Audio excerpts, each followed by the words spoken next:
शुरुआत धनतेरस से होती है। कार्तिक मास में ये जो पर्व होता है बहुत ही ज़्यादा परंपरागत तरीके से समाज में मनाया जाता है, क्योंकि इस दिन का बहुत ही महत्व है और इस दिन पूजन करने से वर्ष भर व्यक्ति को लक्ष्मी की कृपा प्राप्त होती रहती है। दोस्तों, इस दिन धन्वंतरी महाराज जो थे, जब समुद्र मंथन हुआ था तो उसमें से कलश लेके निकले थे, उस कलश में अमृत था। तो इसका संबंध पौराणिक कथाओं से भी है और इस दिन धन्वंतरी भगवान की पूजा की जानी चाहिए। अब दोस्तों, ऐसे मौके पर जो भक्त होते हैं या व्यक्ति होते हैं वो अपने तरीके से लक्ष्मी गणेश का पूजन करते हैं और विभिन्न तरह की खरीदारी करते हैं। अब दोस्तों, आपको हम बता दें कि धनतेरस के दिन किन किन चीज़ों को खरीदना बहुत अच्छा होता है और क्या क्या सावधानी रखनी चाहिए। सावधानियाँ तो बहुत सी रखनी चाहिए, लेकिन एक गलती जो बहुत लोग करते हैं वो मैं आपको अवगत कराता हूँ। दोस्तों, ये जानते हैं धनतेरस के मौके पर क्या क्या चीज़ें हमें खरीदनी चाहिए जो कि लक्ष्मी जी से सीधे संबंध रखती हैं। मेजर टिप्स सिग्नम चैनल में आपका स्वागत है। आपको जानकारी अच्छी लगे तो वीडियो को जरूर शेयर करिएगा। दोस्तों, ऐसा माना जाता है धनतेरस वाले दिन झाड़ू को जरूर खरीदना चाहिए, क्योंकि झाड़ू का संबंध सीधा श्री लक्ष्मी जी से होता है और घर में झाड़ू ला करके उसमें सफ़ेद धागा बांध देना चाहिए। और झाड़ू को कहाँ पे रखना चाहिए इसकी मैंने अलग वीडियो बनाई है। झाड़ू कभी लिटा के खड़े करके नहीं रखना चाहिए। झाड़ू ऐसी जगह रखना चाहिए जहाँ पर किसी बाहरी व्यक्ति की नज़र न पड़े। अगर किसी की नज़र पड़ गई तो समझ लीजिए कि वो आपको फल नहीं प्राप्त होगा। झाड़ू हमेशा छुपा कर रखना चाहिए।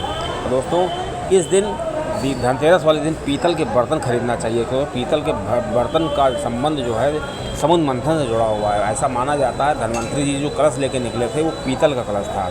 अगर आप सोना और चांदी नहीं खरीद सकते हैं तो पीतल खरीद सकते हैं, इससे बहुत ही अच्छे फल प्राप्त होते हैं और इस धन्वंतरी भगवान की कृपा भी आपको प्राप्त होगी।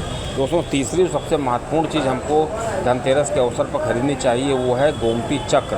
गोमती चक्र श्री लक्ष्मी जी को बहुत प्रिय है। गोमती चक्र धनतेरस के दिन खरीद के लाएं और लक्ष्मी जी का पूजन करें और इसको पूजा स्थान पर रखे रहने दें। और जब दीपावली समाप्त हो जाती है तो भैया द्विज के दूसरे दिन आप इसको अपने गुल्लक में रखें। फिर आप अपने साल भर का टर्नओवर चेक करें। जो आपका साल भर का आर्थिक टर्नओवर है वो 1.5 गुना 2 गुना के आसपास हो जाएगा।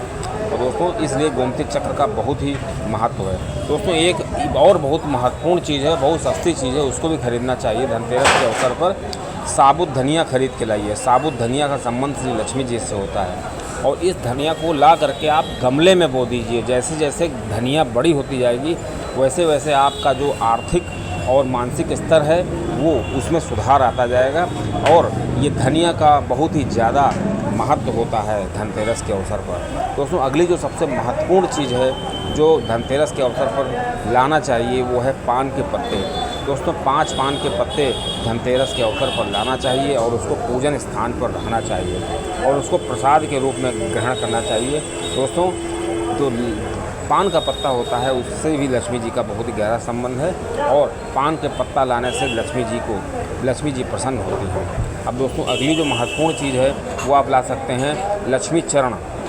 दोस्तों, लक्ष्मी चरण घर में अगर पूजन स्थान पर हम धनतेरस में रख करके उसकी पूजा करते हैं तो इससे लक्ष्मी जी की कृपा प्राप्त होती है और व्यक्ति को माला माल होने से कोई रोक नहीं सकता है। दोस्तों, अगली जो सबसे इम्पोर्टेंट चीज़ है वो गणेश प्रतिमा। हमें गणेश और लक्ष्मी की प्रतिमा नहीं खरीदनी चाहिए हर बार। जब भी और अगर ज़रा सा भी खंडित गणेश लक्ष्मी की प्रतिमा है तो उसको आप घर से जो है विसर्जित कर सकते हैं। तो कुछ लोग क्या करते हैं 2-2 3-3 प्रतिमाएँ रखे रहते हैं गणेश लक्ष्मी की। तो ऐसा ना करें। गणेश लक्ष्मी कि आप और सबसे अच्छा तो मैं तो ये कहूँगा कि आप कैलेंडर लाइए जिसमें गणेश लक्ष्मी हो, क्योंकि प्रतिमा का मतलब होता है कि प्रतिमा जहाँ पर रखी जाती है उसको उसमें जान आ जाती है, उसको प्राण प्रतिष्ठा हो जाती है एक तरीके से। उसको जो है आप फिर रखने के लिए उसको कई नॉर्म्स पूरे करने पड़ते हैं, इसलिए फ़ोटो लाइए तो ज़्यादा अच्छा रहेगा दोस्तों। और अगली चीज़ है कि खील बतासे का ज़रूर लाएं और खील बतासे का भोग लगाएं, इससे श्री लक्ष्मी जी काफ़ी प्रसन्न होती हैं। दोस्तों, अगली जो सबसे महत्वपूर्ण चीज़ है वो मैं आकर बता रहा हूँ, नमक। जो व्यक्ति नमक लाता है इस दिन और उस नमक का वर्ष भर यूज़ करता है उससे उसके घर में वर्ष भर कभी भी किसी तरह की कोई भी चीज़ की कमी नहीं पड़ती है और धन धान्य उसका हमेशा भरा रहता है। अब दोस्तों, कौड़ियाँ भी इस दिन हम ला सकते हैं। कौड़ियाँ लाने से भी लक्ष्मी जी को बहुत ही प्रसन्न होती हैं। अब दोस्तों, एक चीज़ आपको बताते हैं कि जो धनतेरस में अक्सर लोग गलतियाँ करते हैं जैसे कुछ लोगों का मानना है कि धनतेरस में जो है धन न खर्च करें, तो वो जाते हैं सोनार की दुकान पे सोना खरीदते हैं। जान पहचान का सोनार होता है, उससे सोना तो ले लेते हैं, लेकिन उसको पैसा कहते हैं बाद में देंगे, और सोनार जानता भी है कि हमको पैसा बाद में मिल जाएगा। तो ऐसा अगर कोई व्यक्ति करता है कि सोना ले आया और उसका पैसा उस दिन नहीं भुगतान किया, तो सोना खरीदने से कोई फ़ायदा नहीं है।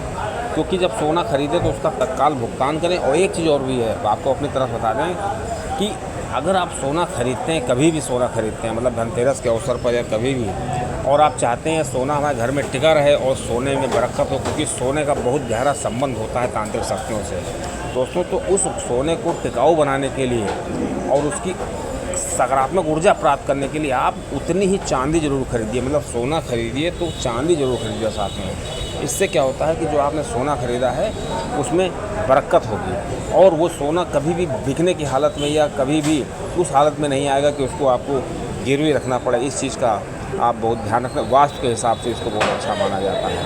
अब दोस्तों, आप इस दिन जो है केले का पौधा भी लगा सकते हैं।